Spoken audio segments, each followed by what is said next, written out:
ये कहकर 3 सिरों वाली जलपरी अपनी जादुई शक्ति से पेड़ की उस टहनी को सफेद सांप के ऊपर से आसानी से हटा देती है, लेकिन चोट लगने के वजह से सफेद सांप के शरीर से खून बहने लगता है। सुनो बच्चे, आकाश में काले बादल छा गए हैं। तूफान और बारिश शुरू होने से पहले मैं शिकार करके लौट आऊंगी। अगर उससे पहले तूफान आ जाए तो तुम दोनों बिल में घुस जाना और खेलते हुए यहाँ से कहीं दूर मत जाना। इच्छाधारी नागिन अपने 2 बच्चे को छोड़कर जंगल के अंदर शिकार करने चली जाती है। भाई, माँ अभी नहीं है, चलना नदी किनारे जाके खेलते हैं। नहीं दीदी, माँ हमें डांटेगी। कुछ नहीं होगा, चलना, माँ के लौटने से पहले ही हम वापस आ जाएंगे और माँ को पता भी नहीं चलेगा। नागिन के दोनों बच्चे सफेद सांप और काला सांप अपने मिट्टी के बिल से दूर नदी किनारे जाके खेलने लगते हैं। तभी जंगल के रास्ते पर हे भगवान, अगर ऐसा ही चलता रहा तो मैं अपने परिवार का पेट कैसे पालूंगा। आजकल कोई सांप के खेल देखना नहीं चाहता। जो थोड़ा बहुत पैसा इकट्ठा हुआ उससे बस 2 दिन का गुजारा होगा। जल्दी चलना होगा, घर अभी भी बहुत दूर है और आसमान को देख के लगता है कि अभी तूफान आने वाली है। मणिपुर जंगल के रास्ते से दिनेश सपेरा अपने गांव लौट रहा था। तभी अचानक तेज तूफान शुरू होता है। आसमान में बिजली कड़कने लगी, जोर जोर से हवा चलने लगी और उसी के साथ तेज बारिश भी शुरू होती है। अरे बाप रे, काफी तेज तूफान आ गया। पूरा जंगल की पेड़ हिल रहा है और आसपास कहीं रुकने की भी जगह नहीं। भाई, मुझे बहुत डर लग रहा है। इस तेज बारिश में हम दोनों बिल में कैसे लौटेंगे? मैंने तो पहले ही कहा था दीदी, हमें दूर जाना ठीक नहीं होगा। अब माँ हमें बहुत डांटेगी। ठीक तभी तेज तूफान में एक पेड़ की टहनी टूटकर सफेद सांप पर गिर जाती है। भाई, भाई मुझे बचा भाई। भाई, मैं यहाँ से निकल नहीं पा रही हूँ। मुझे बहुत दर्द हो रहा है। भाई, मुझे बचा ले भाई। दीदी तू चिंता मत कर, मैं तुझे यहाँ से निकाल दूंगा। तू चिंता मत कर दीदी, तू चिंता मत कर। ये कहकर काला सांप अपनी सिर से टहनी को धक्का देने की कोशिश करता है, लेकिन काला सांप टहनी को जरा सा भी हिला नहीं पाया। कोई बचाओ, कोई मेरी दीदी को बचाओ, कोई बचाओ। सफेद और काले सांप की रोने की आवाज नदी की गहराइयों में 3 सिरों वाली जलपरी के कानों तक पहुंचती है। उधर तब इच्छाधारी नागिन, मुझे जल्दी से अपने बिल में लौटना होगा। इस तेज बारिश और तूफान में ना जाने मेरे बच्चे बिल में घुसे हैं या नहीं। नागिन अपने बच्चे की चिंता करते हुए तेजी से अपने बिल की ओर लौटने लगी। तभी वो देखती है कि जंगल के रास्ते से एक सपेरा जा रहा है। अरे, इस जंगल में सपेरा, अगर उसने मुझे देख लिया तो बड़ी मुसीबत हो जाएगी। इससे छुपते हुए मुझे लौटना पड़ेगा। इसके बाद धीरे धीरे बारिश और तूफान शांत हो जाता है। नागिन जब अपनी मिट्टी के बिल तक पहुंचती है तो देखती है कि पूरा घर तहस नहस हो गया है और उसके बच्चे भी वहां नहीं हैं। हे भगवान, मेरा घर पूरी तरह बर्बाद हो गया है। अरे, मेरे बच्चे कहाँ गए? बच्चों, कहाँ हो तुम दोनों? कहाँ हो? इच्छाधारी नागिन अपने बच्चे को पुकारते हुए जंगल के चारों तरफ उन्हें ढूंढने लगी। ठीक तभी दोनों सांपों की रोने की आवाज सुनकर नदी के ऊपर आती है 3 सिरों वाली जलपरी। ये क्या?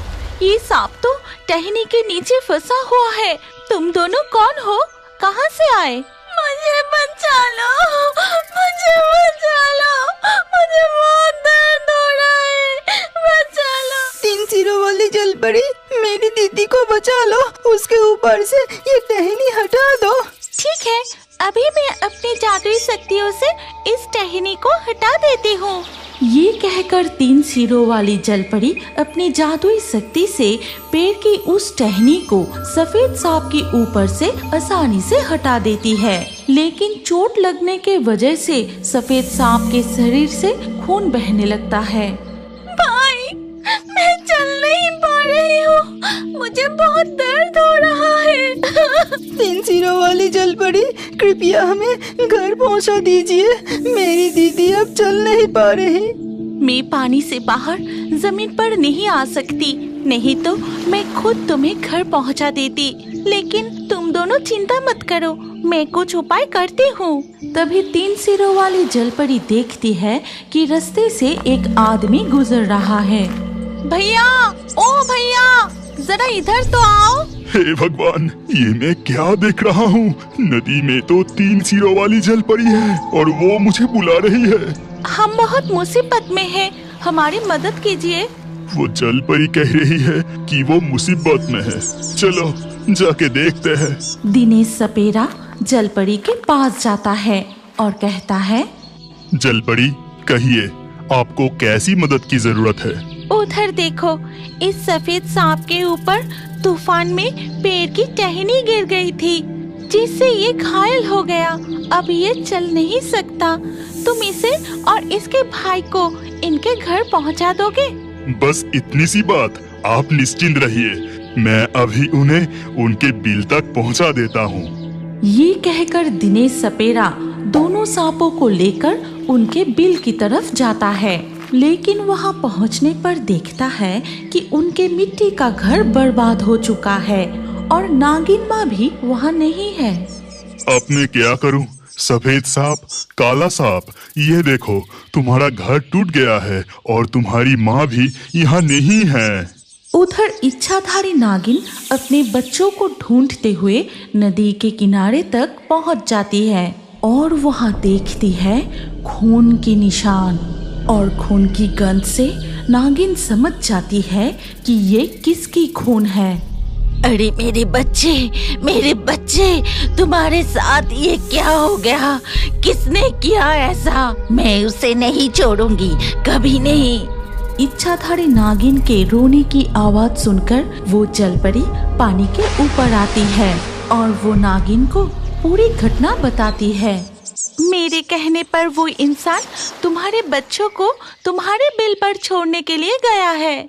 3 सिरों वाली जलपरी, आपका शुक्रिया, लेकिन अनजाने में एक सपेरे के हाथ मेरे बच्चे को सौंप दिया। सपेरा सांपों का शिकार करता है। ये कहकर नागिन जल्दी से अपनी बिल की तरफ दौड़ पड़ती है और देखती है कि सपेरा और उसकी बच्चे वहाँ नहीं है। तब तक दिनेश सपेरा नागिन के 2 बच्चे सांपों को लेकर अपने घर चला जाता है। भाग्यवान, भाग्यवान, जल्दी वो जड़ी बूटी इधर लेके आओ। जड़ी बूटी क्यों चाहिए? क्या हुआ तुम्हें? कहीं किसी सांप ने काट तो नहीं लिया? नहीं भाग्यवान, ये देखो, इस सफेद सांप को गहरी चोट लगी है। अगर जल्दी इसका इलाज नहीं किया गया तो ये मर जाएगा। इसके बाद सपेरा विशेष जड़ी बूटी को सफेद सांप के घाव पर लगा देता है। उधर तब इच्छाधारी नागिन, मैं उस सपेरे के शरीर की गंध यहीं से महसूस कर रही हूँ। वो इसी रास्ते से गया है, मैं उसे नहीं छोड़ूंगी। ये कहते हुए इच्छाधारी नागिन दिनेश सपेरे की गंध का पीछा करते हुए उसके घर के तरफ जाने लगी। ये जीभ तो निश्चित रूप में बहुत स्वादिष्ट होगा।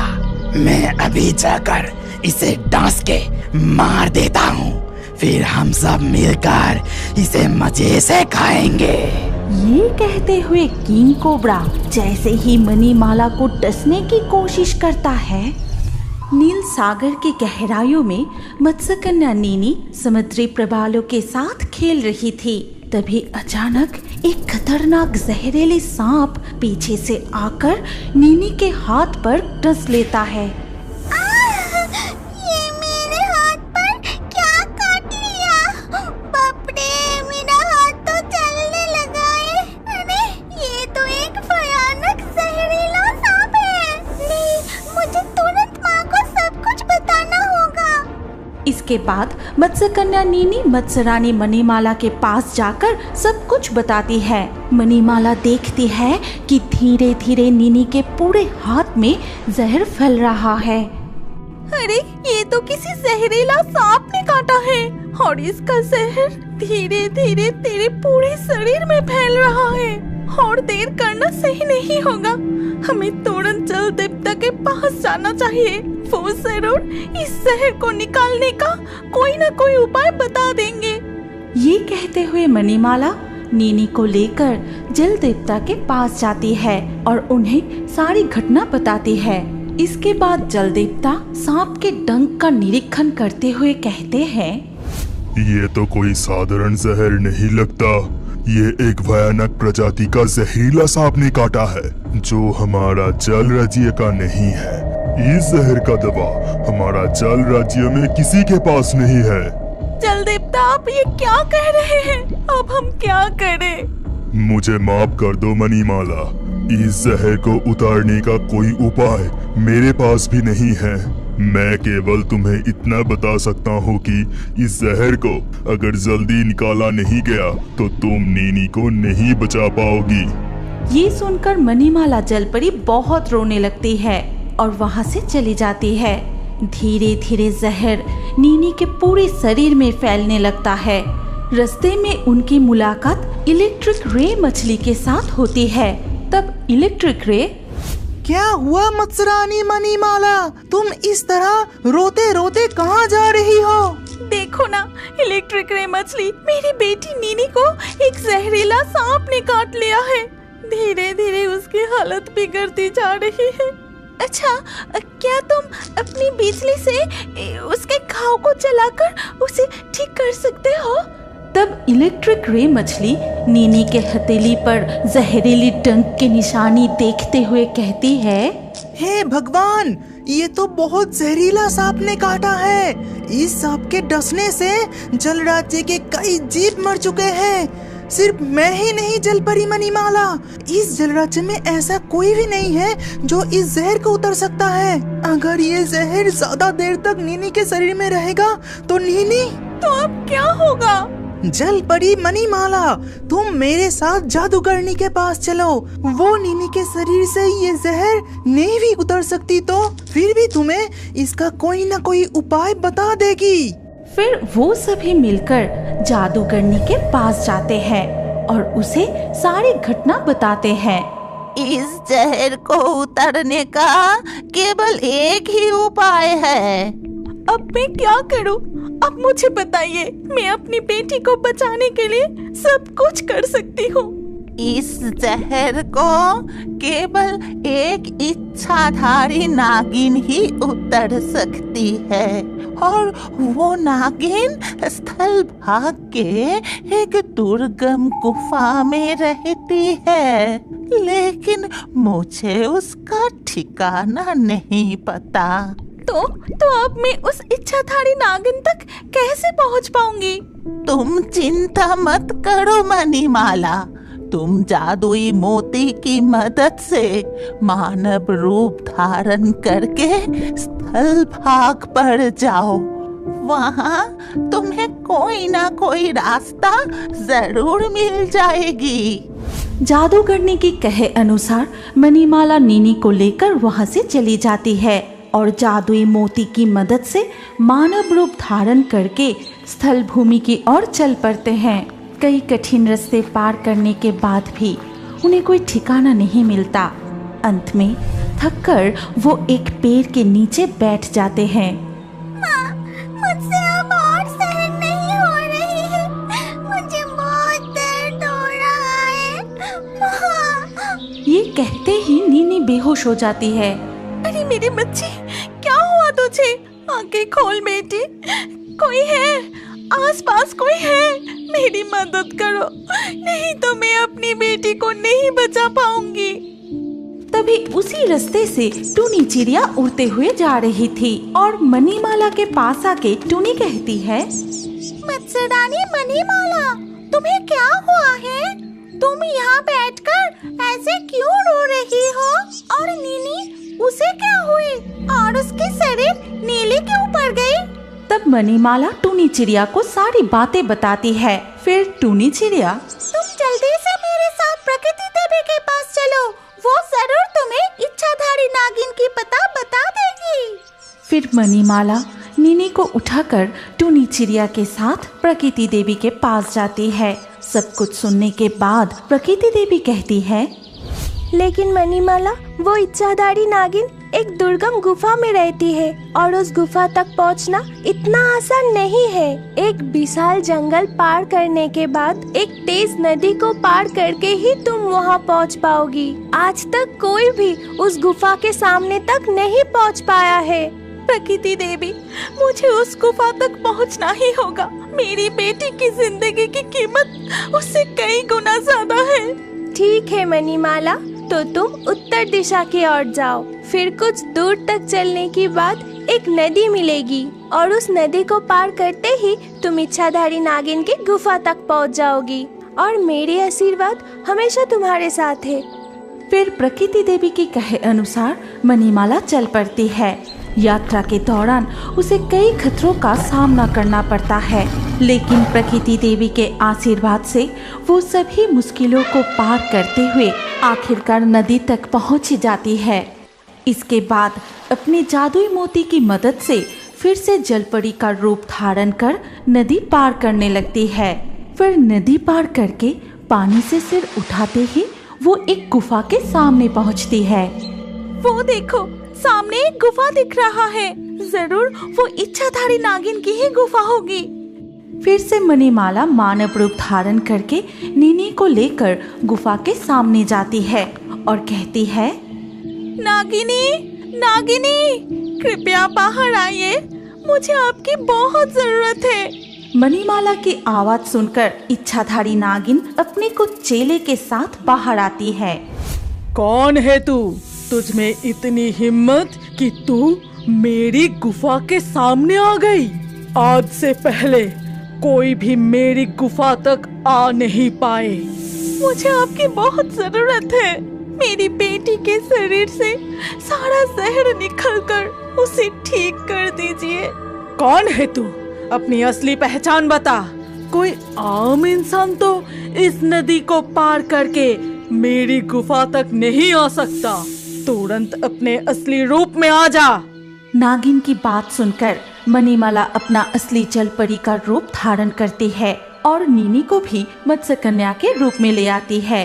मणिमाला और नीनी के मत्स्य मानव रूप को देखकर नागिन का एक चेला कहता है, अरे, मछली के पूंछ के साथ मानव शरीर, ये जीव तो निश्चित रूप में बहुत स्वादिष्ट होगा।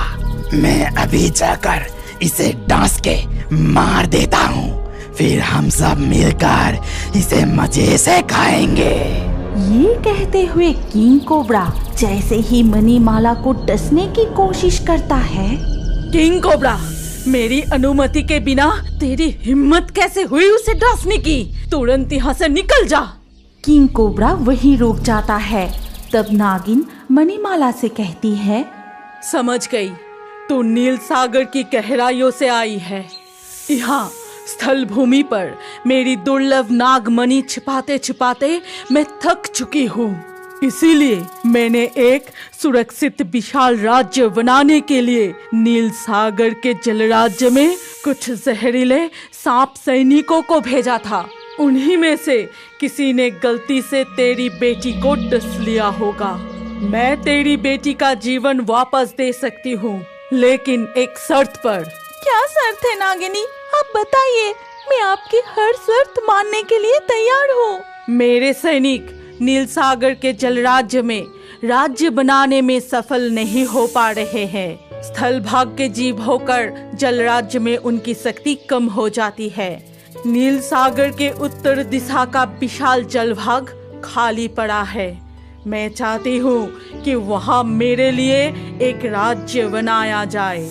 ऐसा ही होगा नागिनी, मैं जल राज्य लौटकर सारी व्यवस्था कर दूंगी, लेकिन आपको वचन देना होगा कि आपके सारे जहरीले सांप हमारे जल राज्य के किसी भी जीवों को नुकसान नहीं पहुंचाएंगे। ठीक है, ऐसा ही होगा। जैसे तुम नील सागर के दक्षिण भाग में रहती हो, वैसे ही मैं उत्तर भाग में रहूंगी और आजीवन मैं और मेरे सैनिक तुम्हारे राज्य पर हमला नहीं करेंगे। हम मित्र बन के रहेंगे। इसके बाद नागिनी नीनी के शरीर से सारा जहर निकलकर उसे ठीक कर देती है। फिर मणिमाला नील सागर के जल राज्य में लौटती है और सबको सारी घटना बताती है। और नागिन के आदेश अनुसार नील सागर के उत्तर दिशा में एक विशाल नागिन राज्य का निर्माण होता है। क्या आप बड़े होकर भी कार्टून देखना पसंद करते हैं? तो अपना नाम कमेंट करें और हमारे पिछले वीडियो से लाकी ड्रॉ में चुने गए नाम हैं वंदना, सिमरन, गुंजन, अवधेश, अर्पिता, मोनालिसा, राहुल, अफरोज, संगीता, निर्विका, अनीता, अमित, गौतम, सजन, कोमल। जिन दर्शकों ने हमारे चैनल को सब्सक्राइब करके फिर कमेंट में अपना नाम लिखा, हमारे अगले वीडियो में उन्हीं के नाम चुने जाएंगे। इसीलिए रियोबर्ड्स हिंदी यूट्यूब चैनल को जरूर सब्सक्राइब करें और स्क्रीन पर आई हमारी अगली कहानी भी देखें। उसमें भी आपका नाम हो सकता है। अगर नाम नहीं आया तो अगले वीडियो में आपका नाम लिख दीजिए। सोच क्या रहे हैं? जल्दी से क्लिक करके देखिए।